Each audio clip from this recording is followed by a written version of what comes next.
দৰ্শকৰ মন জয় কৰিবলৈ পুনৰ ঘৰলৈ উভতি আহিছে কে মোহন। হয়, আপোনালোকে ঠিকেই শুনিছে। বেহাৰবাৰী আউটপোষ্টলৈ পুনৰ আগমন ঘটিছে কে আৰু মোহনৰ। ঘৰৰ ল'ৰা ঘৰলৈ উভতি আহিছে। নতুন বছৰৰ প্ৰাকক্ষণত কে আৰু মোহনে দিলে ভাল খবৰ। অসমবাসী ৰাইজৰ আশীষ বিচাৰি পুনৰবাৰ ঘৰলৈ উভতি আহিছে অভিনেতা সিদ্ধাৰ্থ শৰ্মা আৰু দীপজ্যোতি কেওট।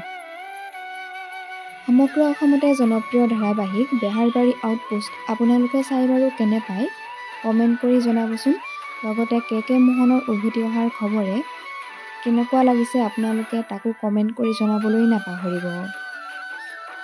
বেহাৰবাৰী আউটপোষ্টত কে ছাৰ আৰু মোহনৰ উভতি অহাক লৈ গৃহকন্দল লাগিব নেকি বেহাৰবাৰীত কে ছাৰ ঘূৰি আহিল, এতিয়া পিছে মণিবৌৰ কি হ'ব? বেহাৰবাৰীত চলিছে এতিয়া ফেচবুক পোষ্ট দিয়া আৰু ডিলিট কৰাৰ যুঁজ। এগৰাকী অভিনেতাই ডিলিট কৰিলে এটা বিশেষ পোষ্ট। কে ছাৰৰ গৃহপ্ৰৱেশৰ পিছতেই বেহাৰবাৰীত গৃহকন্দল লাগিব নেকি? তাক লৈ এতিয়া অনুৰাগীৰ মাজত চলিছে আলোচনা। ঘোৰ গৃহকন্দলত জৰ্জৰিত হ'ব নেকি বেহাৰবাৰী আউটপোষ্ট? সকলোৱে মানি ল'লেও কিন্তু মণিবৌয়ে জানো মানি ল'ব?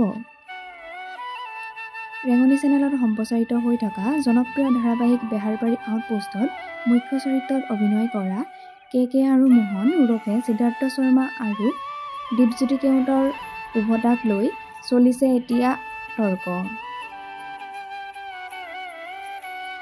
কিন্তু সকলোকে আচৰিত কৰি নতুন বছৰৰ প্ৰাকক্ষণত পুনৰ ঘৰলৈ উভতি আহিছে কে ছাৰ আৰু মোহন। ধাৰাবাহিকখনলৈ পুনৰ উভতি অহাক লৈ মোহন খ্যাত দীপজ্যোতি কেওটে কি ক'লে এবাৰ শুনোচোন আহক। বেহাৰবাৰী এৰিম মানে একে এৰিলো বুলি আমি কেতিয়াও অহা নাই আৰু সেইখন ভাবিবও নোৱাৰোঁ। আৰু যিহেতু আৱেগ তাৰ পৰা কে মোহনৰ সৃষ্টি হৈছে, তাৰ পৰা বাইলুঙৰ সৃষ্টি হৈছে, প্ৰীতম SISৰ সৃষ্টি হৈছে আৰু ৰাইজৰ আৱেগৰ এখন চিৰিয়েল হ'ল। এতিয়া মানে বহুতে বেহাৰবাৰী জাতীয় চিৰিয়েল বুলি কয়, গতিকে সেইখনত মই নাযাওঁ বুলি ক'ব পৰা মোৰ ধৃষ্টতা নাই। কাৰণ মই দীপজ্যোতি কেওট, মোহন কিন্তু অসমৰ ৰাইজৰ। গতিকে আমি পৰিকল্পনা কৰি আছোঁ চমুতে যোৱা কেকেদা ময়ো একেলগে আকৌ ৰাইজক আনন্দ দিবৰ কাৰণে বহুত উৎসাহেৰে। দুটা প্ৰশ্ন কৰিম, যমুনামুখ আহি কেনেকৈ লাগিছে আৰু যিহেতু ৰাস্তাৰ কথা কৈছে মামাৰ কথাৰে সামৰিম। প্ৰথম প্ৰশ্ন, যমুনামুখ আহি কেনেকৈ লাগিছে আৰু মামাৰ সেই সংলাপেৰে ৰাস্তাখিনি কেনেকৈ কি হ'ব সামৰিব লাগে? নহয় মানে মই যেতিয়া বেহাৰবাৰী আউটপোষ্ট কৰি আছিলোঁ তেতিয়া আমাৰ এটা খণ্ড হৈছিলে য'ত মানে সকলোৱে কিবা ইলেকশ্যন হৈছিলে, ইলেকশ্যনত সকলোৱে সকলোৰ মানে মিমিক্ৰি কৰিছিলে আৰু মই শ্ৰদ্ধাৰ আমাৰ অসমৰ মুখ্যমন্ত্ৰী হিমন্ত বিশ্ব শৰ্মা ডাঙৰীয়াক শ্ৰদ্ধা জনাই মই অকণমান কৰিছিলোঁ। সেই পিছতো ভাইৰেল হৈছিলে আৰু তেতিয়া আচলতে মই মিমিক্ৰিটো ইমান নাজানো, কিন্তু তেখেতৰ ভাল লাগে, তেখেতৰ মানে কথা বতৰা ষ্টাইলটো মোৰ ভাল লাগে, তো মই কৰিবলৈ চেষ্টা কৰিছিলোঁ। 1% 2% কিবা এটা হৈছিল আৰু হ'ব লাগে নাই এনেকৈ ক'লেতো নহ'ব ন। আজি যমুনামুখ আহিছে বহুত ভাল লাগিছে, কিন্তু ৰাস্তাটো অকণমান বেয়া পাইছোঁ। আজি মই নিশ্চয়কৈ যেতিয়া দেখিছোঁ এই ৰাস্তা মই ক্লিয়াৰ কৰি দিম, ফিনফিনীয়া কৰি দিম।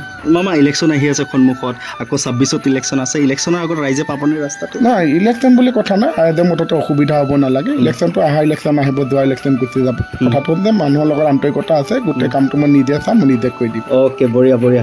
মই মোহনে বিদায় লৈছোঁ, নমস্কাৰ। মোহনৰ ষ্টাইলত হ'ব লাগে। নমস্কাৰ, আপোনালোকে চাইছে দবকা লাইভ আৰু মই দীপজ্যোতি কেওট মোহনে আজি দবকা লাইভৰ পৰা বিদায় লৈছোঁ। সকলো ভালে থাকিব, সুস্থ থাকিব, শান্তি থাকিব। জিন ধন্যবাদ। সেইটো হ'ব লাগে। বঢ়িয়া।